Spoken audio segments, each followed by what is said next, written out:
What's up YouTube? Capital G here, OTS Pack 8. We have got them leakerinos and we are going to discuss them in this video. This picture started floating around on social media. I think that it could have been as early as Wednesday night. I believe that I saw it sometime around Thursday. This was basically like the green light that told us that these leaks were basically about to be right around the corner. If people already had the OTS packs in their hands, let's be real, it was only a matter of time before a couple of people got curious and said, what the hell's in them packs? I need to open them up and figure out what exactly is in this set. When it comes to a lot of these Yu-Gi-Oh booster sets, guys, you know that a lot of the tournament stores and a lot of people who get the packs early, they do not wait. They're supposed to wait, but let's be real, ain't nobody trying to wait. Curiosity is just too damn strong. So we know most of everything that is in this set already. What you guys are looking at is actually a picture of a lot of the super rares and the ultimate rares, and basically I'm going to break down, talk about all the cards that have been revealed, and then just, you know, talk about the set as a whole. Do I think Konami did a good job? I will say this: I think that it's pretty obvious that one of the money cards in this set is going to be the ultra rare copy of Striker Kagari. This is arguably, well, no, it's not even arguable. I think that it is the best Striker Link monster in the game. Strikers are they're still incredibly popular, especially with Hornet Drone still being at 3 in the TCG. And honestly, when you look at the Striker archetype, I kind of feel like they got a little shafted because like Kagari and Shizuku were both super rares, but let's be real, Kagari is one of the best Link monsters in the game. Like, if this card would have been released in a core booster set, like let's just say Sky Strikers would have came out in Cybernetic Horizon, you can make a legit argument that they could have made like 4 of the damn cards secret rare. They could have made Kagari, Shizuku, they could have made Mobilizing Gauge and Hornet Drones all secret rare. So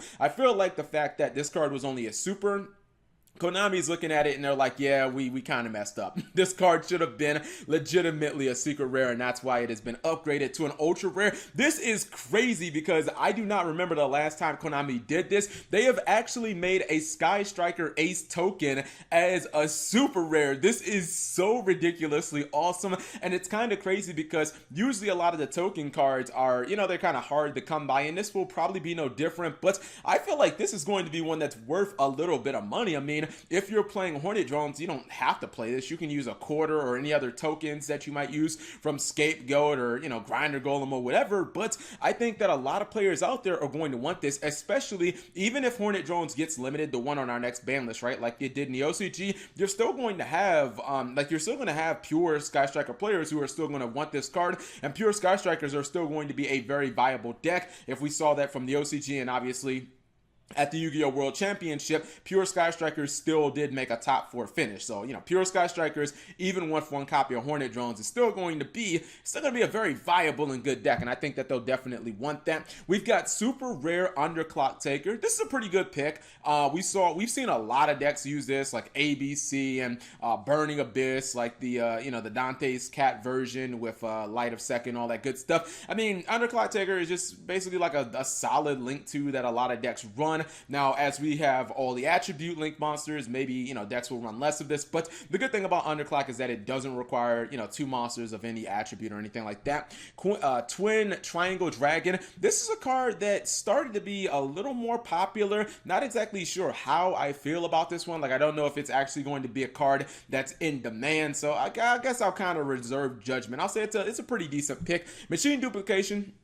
This is something that is long overdue. Feel like Konami probably should have did this when Spiral were really big, but at the same time, even with Spiral taking a little bit of a backseat where, you know, you can't use this in Spiral anymore. This used to be like an automatic win button in Spiral where you could use it when Hornet Drones or, God forbid, the quick fix. But I think that Konami's looking at it and they're saying, okay, well, yeah, we missed the opportunity to give you this with Spirals, but we do got all this Cyber Dragon support coming out, and Cybernetic Horizon did just drop. It's a Cyber Dragon set, so I think that it is kind of just for Cyber Dragons. Secret Village of the Spellcasters. Some Altergeist players kind of, you know, mess around with this, especially if you can get it on the field against a deck like Sky Strikers. I mean, they really don't have much ways to actually out it, and they end up just getting messed up, especially if you can trigger like a multi-faker, or if you can actually go like Metaverse and then you can trigger multi-faker off that, and then you can end up activating your Secret Village. It can be incredibly good. It's good against Goki too, because it stops them from being able to activate like a rematch and stuff like that.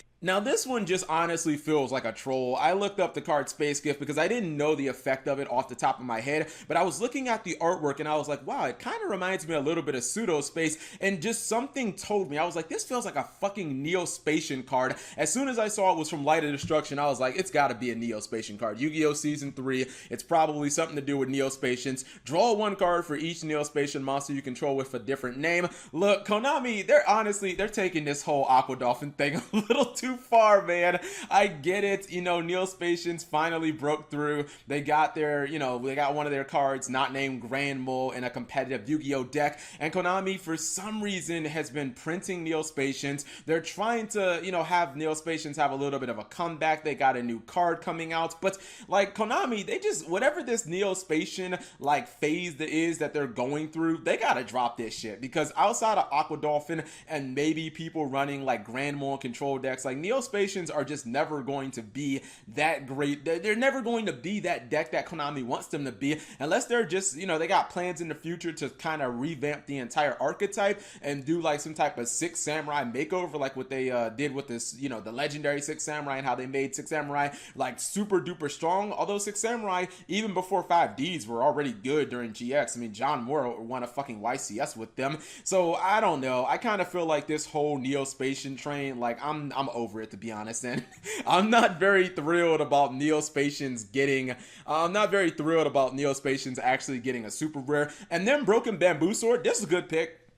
I've said this before, I kind of feel like all of the Bamboo engine is like, I kind of feel like it's all in play to be super rares and stuff. Really, it just has to do with Isolde, and the fact that all these warrior decks have gotten a huge boost by it. You can use it in like Six Samurai with like nobody's business, get Isolde, drop some Bamboos into the graveyard, end up searching a bunch of cards and summoning like Fuma, and you activate the Golden Sword and the Broken Sword, you end up drawing a bunch of cards, getting to where you want to go. So I actually feel like that's a pretty good pick. Now, when it comes to the last super rare that we're going to talk about, I'm not going to lie, I was completely dumbfounded by this one. I find it to be pretty damn baffling. It's Demise, Supreme King of Armageddon. And if you guys are wondering, yes, this is the card that was just released in Cybernetic Horizon like literally a fucking week ago. Konami has already reprinted it after like 10 days.